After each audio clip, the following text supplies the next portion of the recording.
there's no upfront cost. We don't get paid unless you get paid. 3, the results. We've helped thousands of people get great settlements. I called the Law Brothers after my accident, and they got me $9.8 million.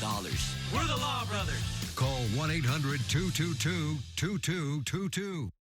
Watch Off the Clock today at 2 on KTLA 5.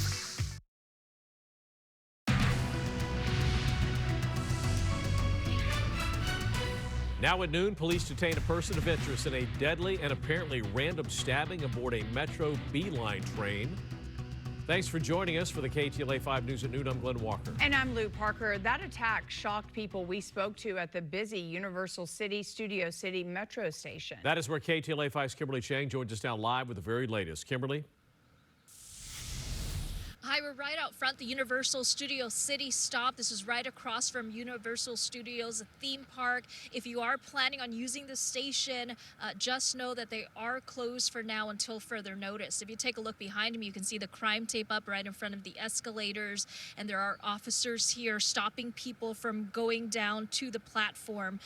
Police say they will be here for several more hours as they continue to investigate this fatal stabbing on the B-Line.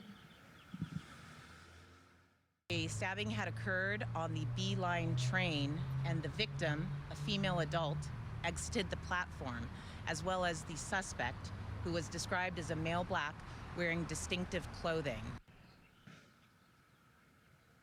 Now, based on preliminary information, police believe this was an unprovoked stabbing. It occurred roughly 5 a.m. The victim was traveling from nearby North Hollywood when she was attacked on the train, and she was able to exit and get on the platform. Contracted security officers were helping the victim on the platform when police responded to the assault with a deadly weapon call. Paramedics transported her to a hospital where she died. Her identity is being withheld right now until her family is notified. Police say she was possibly in her 40s or 50s. The suspect also exited the B-Line at this stop, and about half an hour after the stabbing, police say a North Hollywood patrol unit spotted a man matching the description near Ventura and Vineland and took him into custody. He's now being interviewed by Valley Bureau homicide investigators. Police say they have a great amount of certainty that they have the right suspect.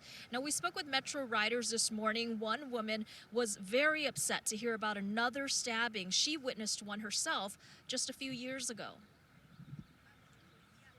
We had some object, and then the other guy pulled out a knife and he cut the tongue of the other gentleman. There's no law and order, and we need something to be done immediately. It's just sad, you know.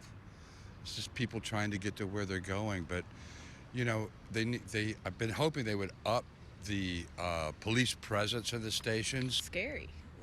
I've seen it on TV, on movies and stuff, but I've never been in a city, so this is kind of like, wow. And it's been a violent few weeks involving public transit. We told you about 3 separate attacks involving Metro buses. A Metro bus driver was attacked near 5th Street and Colorado and Santa Monica Thursday. And a little over a week ago, a Metro driver was stabbed near 119th Street and Wilmington Avenue in South LA. And a passenger was stabbed on a bus in Silver Lake near Sunset Boulevard and Benton Way. Now, back here live, police say the train, the B-Line, is in operation. But for now, it's going to bypass this station, Universal Studio City station, so people should make alternate plans if you're planning on commuting through here. Reporting live in Universal City, Kimberly Chang, KTLA 5 News. Thank you, Kimberly. The LAPD is looking for a man who assaulted an elderly Uber driver over the weekend, leaving him with serious injuries. 70-year-old Peter McNulty said that he has multiple injuries, including deep bruising, facial injuries, and a broken tooth. He was driving for Uber early Sunday morning in Hollywood when a passenger he was driving would not get out at their destination. McNulty says that he got out of the car to open the passenger door to force the passenger out. That's when he said the man started swinging. He said there were multiple witnesses who did nothing to help him. This would have happened to whoever picked this guy up.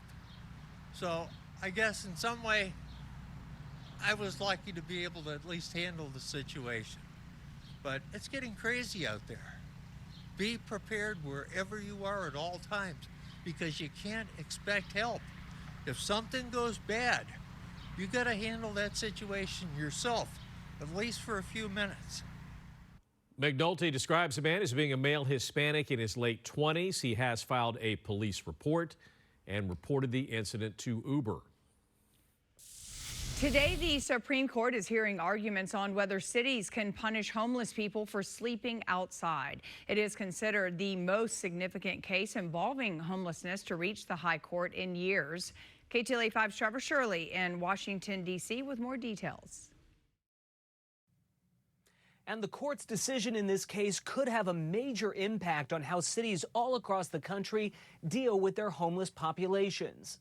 The case comes as homelessness hits record levels all across the country. Previous courts have ruled it's unconstitutional for cities to arrest or fine homeless people sleeping outside if shelter space is lacking. But some cities are challenging those rulings. Today's case involves Grants Pass, Oregon. That's a town of about 40,000 people that started fining homeless people sleeping outside as a way to manage homeless encampments. That city, along with others, argue previous court rulings make it difficult to manage encampments, which can attract crime and unsanitary conditions. They cite municipal anti-camping ordinances all across the country as proof they have a right to fine and arrest people sleeping outside. But homeless advocates say that amounts to cruel and unusual punishment, especially if shelters are full and homeless people have nowhere else to go. What will the city do if you don't prevail here? The city's hands will be tied. It will be forced to surrender its public spaces as it has been. Laws that make it a crime to be poor are unjust. Laws that would penalize homeless folk for sleeping in public parks is unjust, excessive, and cruel and unusual punishment, and it has no place in America. And the court's expected to release its ruling sometime later this spring. Reporting in Washington, I'm Trevor Shirley, KTLA 5 News. In other news this afternoon, a court has wrapped for the day in former President Donald Trump's historic hush money trial in Manhattan. Earlier today, jurors heard opening statements and testimony from the first witness. KTLA 5's Lauren Lister live in the newsroom with a recap and a look ahead. Lauren? Glenn and Lou, day one of testimony in the New York courtroom now in the books. No cameras are allowed as for the first time in history, prosecutors are presenting a criminal case against a former U.S. president to a jury. Donald Trump reacting after the proceedings.